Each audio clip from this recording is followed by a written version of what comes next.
తిరుమల శ్రీవారి దర్శనానికి వస్తున్నామంటే ఒక నియమము ఆచారం అనేది ఉంది.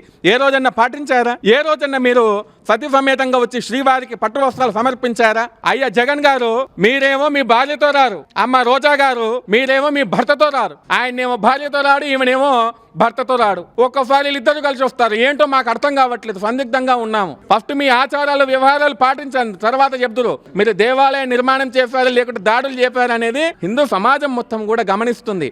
మీ యొక్క చేసినటువంటి మాటలకు మీరు చేసినటువంటి పనులకు వెంకటేశ్వర స్వామి ఆయన సంఖ్యకు తగ్గట్టుగా మీకు సీట్లు ఇచ్చారు. మీరు ఇప్పుడు మితిమీరినటువంటి వ్యాఖ్యలు చేస్తే రాబోయే రోజుల లోపల ఆ సీట్లు కూడా దక్కవు.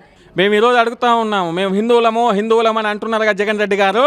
ఆ రోజు రథం దగ్ధమైనప్పుడు ఎక్కడ పోయారు మీ హిందుత్వము? ఆ రోజు శ్రీరాముడి ఫిరఫ్ తల్లో పెట్టుకొని తల్లడిల్లిపోయింది హిందూ సమాజం మొత్తము. ఆ రోజు మీకు హిందుత్వం గుర్తుకు రాలేదా? ఈ రోజు మీరు మాట్లాడుతున్నారు హిందుత్వం అని. ముందు మీరు నామాన్ని పెట్టుకోవడం నేర్చుకోండి, సనాతన ధర్మబద్ధంగా జీవించడం నేర్చుకోండి.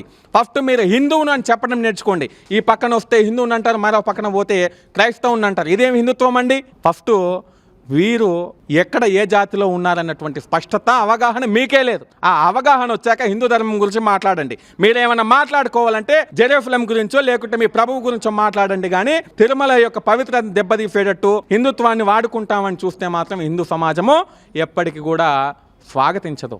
వెంకటేశ్వర స్వామితో కానీ సనాతన ధర్మంతో కానీ ఆటలు ఆడవద్దు. గతంలో ఆటలాడిన వారిని, వెంకటేశ్వర స్వామితో ఆటలు ఆడుకున్న వారిని మనం చూసాము.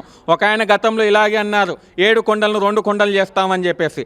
2 కొండలు చేస్తామన్నటువంటి ఆయన ఎక్కడ పోయినాడో అందరూ చూశారు. ఈ యొక్క 3 నామాల్లో ఒక నామాన్ని తీసేస్తామన్నటువంటి వాళ్ళకి ఎన్ని సీట్లు వచ్చాయన్నది కూడా బాగా సమాజం చూస్తూ ఉంది. ఇక్కడైనా మీ బుద్ధి మార్చుకోండి.